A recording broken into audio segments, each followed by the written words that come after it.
And now he mentioned something about the Republicans and their election and a landslide win, and they stab us in the back. And I mentioned this earlier. I've been thinking about how this has happened. The fact that the Republican leadership is throwing in with the Democrat leadership on amnesty and Obamacare, and you pick up issues. And you and I, folks, have discussed and theorized for a long time, and it has become obvious, and we've talked about this, that the GOP agrees with Obama on amnesty because they too see a pool of potential new voters, and they also think that they've got to support it for the Hispanic vote. You know the drill. But it turns out they also do not oppose Obamacare when it gets down to talking about repealing it. They really don't want to repeal any of Obamacare. So we have to assume they either don't want to do it, don't want the fight, or actually don't have a problem with it. And they're really not doing anything. We have a chance here to take control of government spending with the omnibus versus a continuing resolution for a couple of weeks. They chose to go big and just have all kinds of wacko crazy spending, and there's no difference between them and the Democrats on that.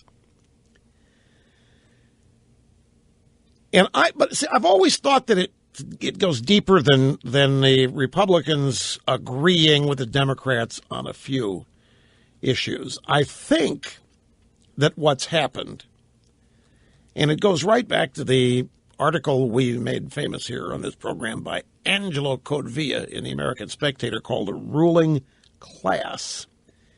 And it is apparent now that there is overall a Washington establishment, not just a Democrat establishment, not just a Republican establishment. There is a Washington establishment. Call it the ruling class if you want. And it's made up of people of both parties, and it is devoted to big government. It's devoted to big government because they all want the power of running it and controlling it. Republicans and Democrats alike. Not every. I'm talking about leadership now. So there's an aphrodisiac about the power of spending all that money and what that can mean to you, and the power of doling that money out and running the government. And therefore, anything that comes along that threatens big government, they are united in opposition to, such as the Tea Party. Or just average, ordinary American citizens who want to streamline government, reduce its size, limit it, get it out of people's lives. They become the enemy of this Washington establishment. John O'Sullivan, as I quoted last week, said, any organization that is not actively conservative will, over time, become liberal.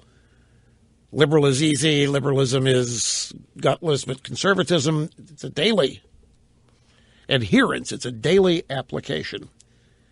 And so what we have now, the Republican majority, is actually a very happy Bob Michel type minority.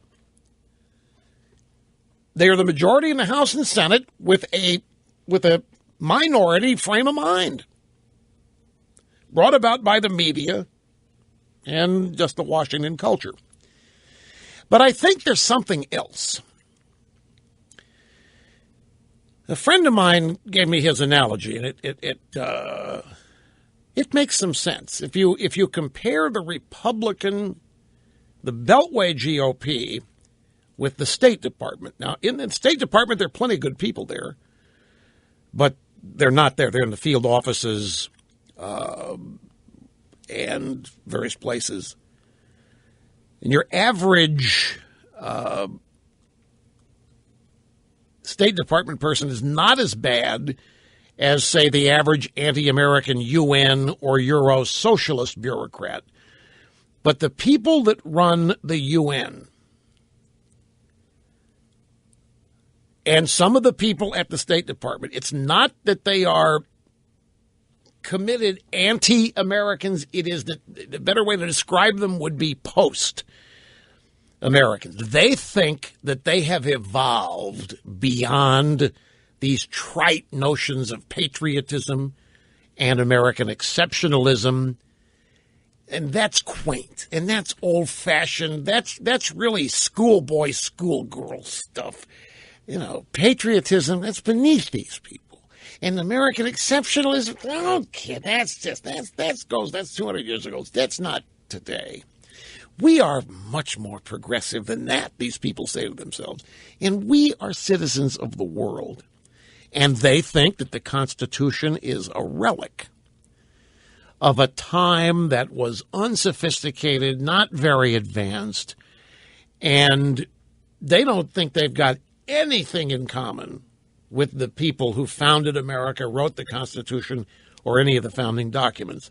Instead, they are transgressive, if you will, transnational progressives, and they deal on a daily basis with these small-minded Americans who have these quaint, old-fashioned notions of exceptionalism and patriotism, and they're embarrassed about it.